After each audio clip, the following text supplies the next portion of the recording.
United States, approximately 2% of the population, more than 6.5 million people are on probation, parole, or behind bars. The Bureau of Prisons states that 20% of those incarcerated in state facilities are there for drug offenses, while that number stands at 45% at the federal level. Substance abuse was not always approached as a serious crime. We stopped funding treatment in the 80s and 90s when we became extremely punitive, when really mass incarceration started, and just everyone was funneled through the criminal justice system instead of through the treatment system.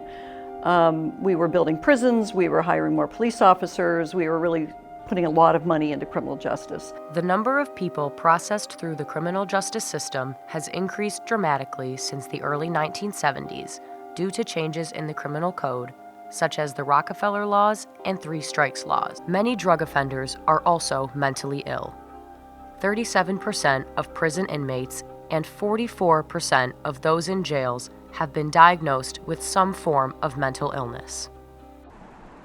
Participants are referred to problem-solving courts by police officers, public defenders, prosecutors, social workers, judges, or other justice professionals.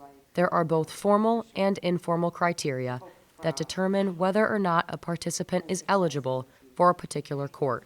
Formal criteria include the severity of the crime and the types of charges the specific court accepts, the criminal history of the defendant, and whether the defendant matches the goals of a given court. Informal criteria include the defendant's history in the community, the referral source, and perceptions of the defendant's motivation. How do these diversion courts handle participants in their programs?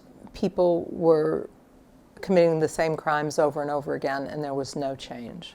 Something had to change, break that cycle, and treatment really for a lot of these people with serious drug addictions, especially when you look at what happened to our communities after the crack epidemic.